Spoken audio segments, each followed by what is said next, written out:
So there's a lot of people in our corner of the world who would say you should ban gender medicine for youth because the medical research is not on their side and youth can't consent.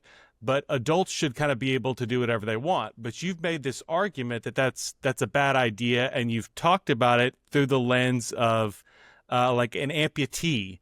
And I'm going to butcher this term, apotemnophilia. Is that right? Can you tell me about that? Sure, I'm not even convinced I can pronounce it correctly. Apotemnophilia, that's what I go with. It was a term coined by the infamous John Money in 1977, I think.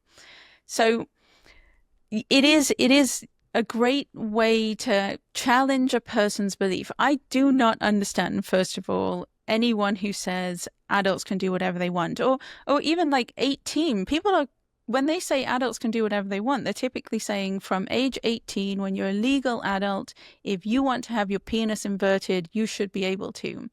That to me is quite mad because first of all, we always talk about this, how the brain isn't finished developing until age 25. And that's a real thing. Like, I know people, they think it's nonsense, but I think I actually even felt my brain finishing developing around age 25. I suddenly, around age 25, realized that I didn't want to get drunk every weekend. I didn't want to be a complete and total disaster. I had my whole life ahead of me and I should probably start looking after myself. That happened when I was 25.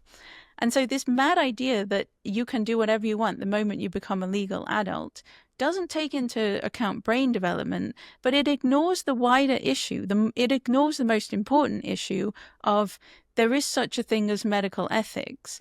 And these kids are not chopping off their own breasts. They're not inverting their own penises. They're not doing it to themselves. There's a medical professional doing it to them, and it's a medical professional who should have taken some sort of oath to do no harm.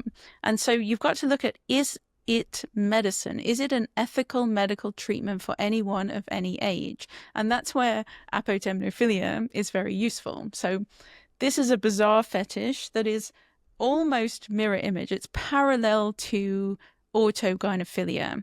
Autogynephilic men fantasize about becoming women. They fantasize about having their penises chopped off and turned into something like a vagina. Apotemnophilic people, mostly men, fantasize about becoming amputees. They are aroused by the fantasy of becoming an amputee. And these individuals will go to great lengths to injure themselves so that they can have, it's bizarre. It's normally the left leg. They normally want their left leg amputated. Sometimes the right, sometimes both legs, sometimes an arm, sometimes a finger. But they fixate on one particular body part and they are aroused by the fantasy of having that body part amputated. And they sound a lot like the modern trans identified people, in like some of them will say, I don't feel whole with all four limbs. I feel over complete and I will be whole when I've had like one of them chopped off, and I have I was born in the wrong body. I should have been born into the body of a person with only one leg. It's like they sound very similar. But there was a Scottish surgeon who was doing this in the 1990s who made headlines in the year 2000. He amputated the leg. There were two men and each of them had one leg amputated, and they were this type of person. They were aroused by the fantasy of being amputees. And then he was just about to amputate the leg of a third man. This is really fascinating. Tell me if I'm going on too long. But the third man whose leg he was about to amputate was a man called Greg Firth. Greg Firth co-wrote the original paper with John Money describing apotemnophilia. The man whose leg he was about to chop off was Greg Firth. But the press got wind of it, that this was happening. The backlash was so severe that the hospital ethics board convened in an emergency and they banned this surgeon from amputating healthy legs. And so you've got to ask yourself, if you support paraphilic men having their penis amputated, to fulfill their paraphilic desires, but you don't support paraphilic men having a leg amputated because it turns them on. You have to ask yourself why that is. And the reason is obviously transactivism. And so how I ended up getting my job with Michael Schellenberger was I wrote about this. I wrote a thought experiment. I'll describe my thought experiment. And so I opened with this surgeon in Scotland, amputated the legs, and then the public was horrified by it, and so he was shut down. But I invited everyone to imagine a world in which there was a powerful apotemnophile lobby group who created this whole world in which you can be born with an innate amputee identity.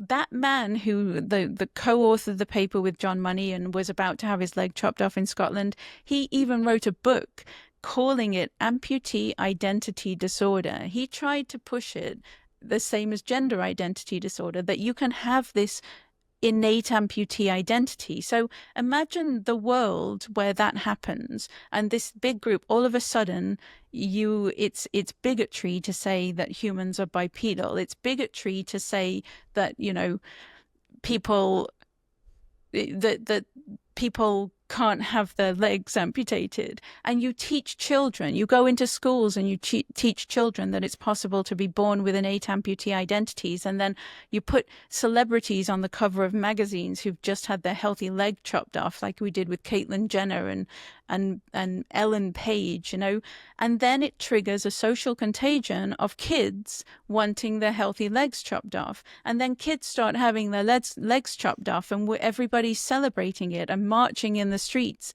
demanding that kids have the right to have their legs chopped off. Imagine how completely insane that would be. And yet that's the world we live in. But the world we live in is worse. And that is my point, which I can't make strongly enough, is the world we live in is worse because amputating a penis, amputating breasts, removing reproductive organs, creating arm flesh appendages and sewing them onto the mentally ill woman's groin, that is far more ghastly than a simple leg amputation. It has a far greater impact on overall health. The person cannot become a parent. The person is dependent on drugs for the rest of their life. The dramatic impact on the overall health is far greater with all of these gender surgeries compared to a simple leg amputation. And so if you don't support my mad world of kids having legs chopped off, then you absolutely should not support the far worse world that we actually live in today.